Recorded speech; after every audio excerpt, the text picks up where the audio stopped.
पिछले दिनों social site पर एक खबर पढ़ने को मिला। उसमें लिखा था कि अंग्रेजों ने जब भारत के सभी लोगों के लिए शिक्षा देने का निर्णय लिया, इसके बाद भारत का एक वर्ग बिफर गया और लोगों को गोलबंद करके आजादी की लड़ाई शुरू कर दी। हद तो तब हो गई जब मैंने देखा कि ऐसे पोस्ट को तथाकथित बुद्धिजीवियों ने शेयर करना शुरू कर दिया। समाज के एक वर्ग को संदेश देने की कोशिश शुरू हो गई।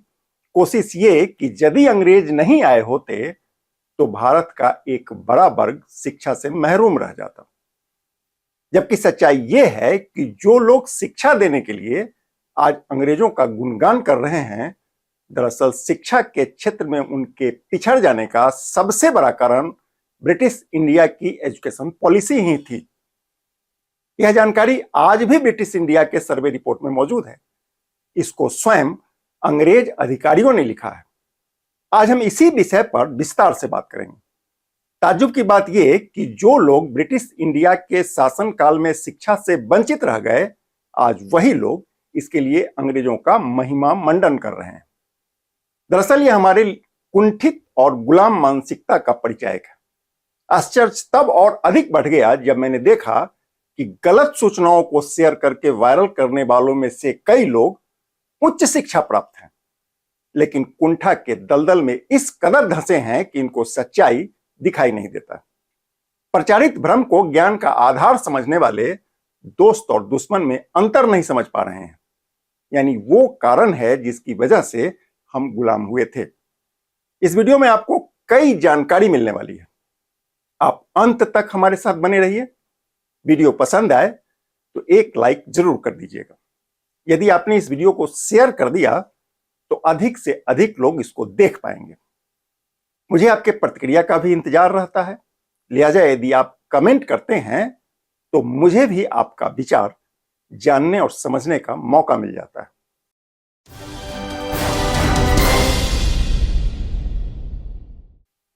नमस्कार, आप देख रहे हैं केकेएन लाइव और मैं हूं कौशलेंद्र झा। खबरों की खबर और लीक से हटकर खबर के सेगमेंट में आपका स्वागत है।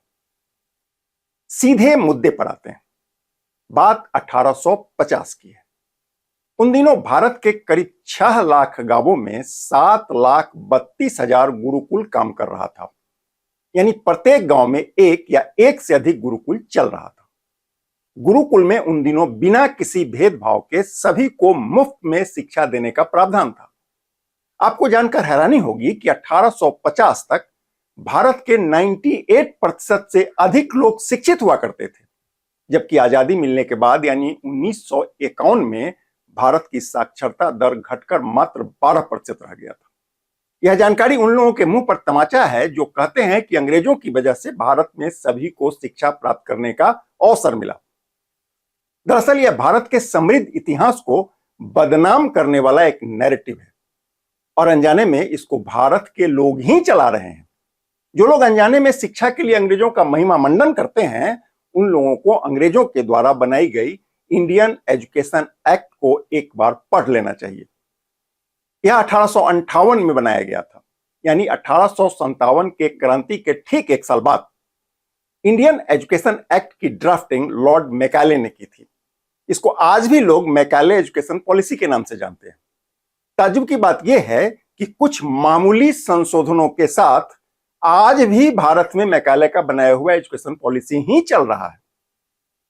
अब जो जानकारी आपको हम देने जा रहे हैं, इसको जरा गौर से सुनिए। लॉर्ड मैकाले ने 1858 में इंडियन एजुकेशन एक्ट की ड्राफ्टिंग करने से पहले भारत के शिक्षा व्यवस्था की एक व्यापक सर्वे कराया था। मैकाले ने इस काम के लिए भारत को उत्तर और दक्षिण के 2 हिस्सों में बांटकर अपने 2 विश्वास पात्र अंग्रेज अधिकारी को इस काम पर लगाया था। इसमें से एक थे G.W. लूथर और दूसरे का नाम था थॉमस मुनरो।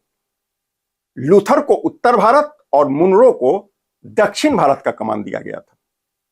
दोनों अंग्रेज अधिकारी ने अपने टीम के साथ करीब 1 साल तक भारत का भ्रमण करने के बाद अपनी रिपोर्ट लॉर्ड मैकाले को सौंपी थी।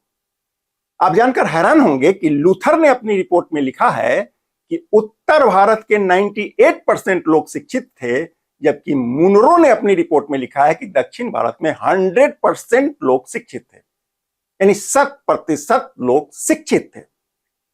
ये दोनों अंग्रेज अधिकारी थे और दोनों ने अपना रिपोर्ट लिख कर दिया है। यह रिपोर्ट आज भी आर्काइव में उपलब्ध है, आप चाहें तो खुद भी इसका अध्ययन कर सकते हैं। इस रिपोर्ट को पढ़ने के बाद यह बिल्कुल स्पष्ट हो जाता है कि उन दिनों भारत में शिक्षा प्राप्त करने वालों में कोई भेदभाव नहीं था, न किसी वर्ग या समूह में कोई भेदभाव था और न ही स्त्री या पुरुष के रूप में कोई भेदभाव था। उल्टे जब अंग्रेजों ने 1858 में इंडियन एजुकेशन एक्ट को लागू किया, गुरुकुल पर प्रतिबंध लगने शुरू हो गए। इसके बाद भारत में शिक्षा के स्तर में गिरावट शुरू हो गई और 1951 आते आते यह घटकर मात्र 12% रह गया। अब इसको क्या कहेंगे? नैरेटिव चलाने वालों के मुंह पर तमाचा नहीं तो और क्या कहेंगे? आपके मन में सवाल आ रहा होगा कि गुरुकुल में तो धार्मिक शिक्षा दी जाती होगी, वेद, पुराण, गीता या रामायण की शिक्षा दी जाती होगी।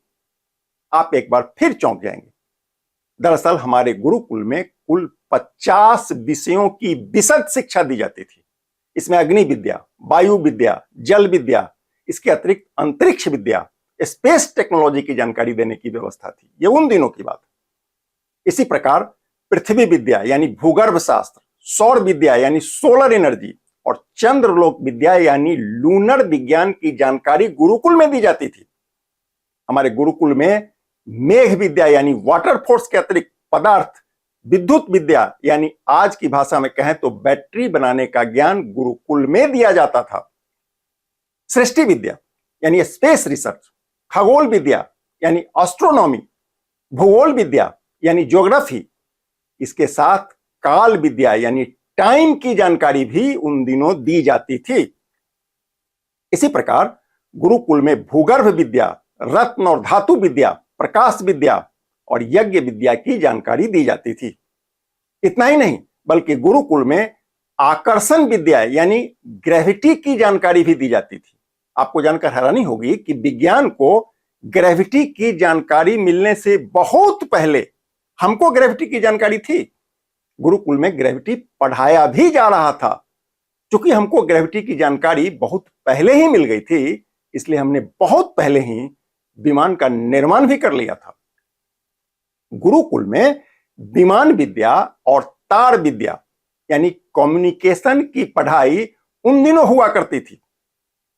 जलयान विद्या यानी वाटर व्हीकल्स की पढ़ाई भी गुरुकुल में होने लगा था। इसी प्रकार अग्नेय अस्त्र विद्या यानी आर्म्स एंड एम्युनिशन की पढ़ाई भी गुरुकुल में हुआ करता था। गुरुकुल में जीव जंतु विज्ञान विद्या यानी जूलॉजी और बोटनी की पढ़ाई भी बहुत पहले शुरू हो चुका था। शल्य चिकित्सा यानी ऑपरेशन की टेक्नोलॉजी प्राचीन काल से हमारे पास था। आधुनिक विज्ञान को इसके बारे में बहुत बाद में जाकर पता चला। इतना समृद्ध शिक्षा व्यवस्था, वह भी सभी के लिए, कोई भेदभाव नहीं था। जो लोग पूरा दिन सोशल साइट पर जाति जाति करते रहते हैं, अगड़ी और पिछड़ी करते रहते हैं, उन लोगों को एक बार अपना प्राचीन इतिहास पढ़ लेना चाहिए। धन्वंतरी को पढ़ लेना चाहिए। धन्वंतरी नाई समाज के थे। धन्वंतरी को ही आयुर्वेद का जनक माना जाता है। इसी विद्या में बाद के दिनों में ऋषि चरक ने चिकित्सा शास्त्र और शल्य क्रिया यानी ऑपरेशन की विधा की खोज की। उनके द्वारा लिखी गई चरक संहिता आंतरिक चिकित्सा शास्त्र की सबसे प्राचीन पुस्तक मानी जाती है, जबकि सुश्रुत संहिता मुख्य रूप से पुनर्निर्माण यानी सर्जरी या शल्य चिकित्सा तकनीक पर केंद्रित है। इसको ऋषि सुश्रुत ने लिखा था। आयुर्वेद में वाग्भट द्वारा लिखित अष्टांग हृदयम सबसे उत्कृष्ट पुस्तक मानी गई है। इसको ऋषि वाग्भट ने लिखा है। सोशल मीडिया पर दिन भर जाति के नाम पर शोषण करने का भ्रम फैलाने वाले जरा गौर से सुनिए। महर्षि धन्वंतरी ही नहीं बल्कि ऋषि चरक, ऋषि सुश्रुत और ऋषि वाग्भट, ये सभी नाई जाति से ताल्लुक रखते हैं। बिना सोचे समझे लिखने या बोलने वाले पहले अपना गौरवमय इतिहास पढ़ लें। आपको जानकर हैरानी होगी कि गुरुकुल में सभी छात्रों को बिना किसी भेदभाव के वाणिज्य, कृषि, पशुपालन, पक्षी पालन, पशु प्रशिक्षण, यान यंत्रकार, रथकार, रत्नकार, सुवर्णकार, वस्त्रकार, कुंभकार, लोहकार, तक्षक, रंगसाज, रज्जुकर और वास्तुकर की शिक्षा दी जाती थी। इसके अतिरिक्त पाक विद्या, नदी प्रबंधन, सूचिकार यानी डाटा एंट्री और वनपाल सहित कुल 50 विषयों की जानकारी गुरुकुल में दी जाती थी। एक बात और, गुरुकुल के दिनों में शिक्षा देने का कोई शुल्क नहीं लिया जाता था। इन्हीं कारणों से भारत की लगभग 100% आबादी उन दिनों शिक्षित हुआ करती थी। अंग्रेजों ने 1858 में जब इंडियन एजुकेशन एक्ट लागू किया, इसके बाद साजिश रची गई और इसी साजिश के तहत गुरुकुल पर प्रतिबंध लगने शुरू हो गए। धीरे धीरे गुरुकुल बंद होने लगा और भारत में पाश्चात्य शिक्षा व्यवस्था का प्रचलन शुरू हो गया। कहने को यह सभी के लिए था, पर यह इतना महंगा था कि आम लोग शिक्षा से दूर होते चले गए। नतीजा 1947 आते आते भारत में शिक्षित लोगों की संख्या घटकर मात्र 12% रह गया। ऐसे में अंग्रेजों को बेहतर शिक्षा देने का श्रेय देना महज एक नैरेटिव है। हमारे कुछ भोले भाले युवा इस नैरेटिव का आसानी से शिकार हो जाते हैं। कुछ लोग आपके इसी भलमनसाहत का लाभ उठाकर आपको गुमराह करने में लगे हैं। इससे बचिए और खुद अध्ययन करिए। हमारा यह प्रयास आपको कैसा लगा? आपके कमेंट का इंतजार रहेगा। नमस्कार।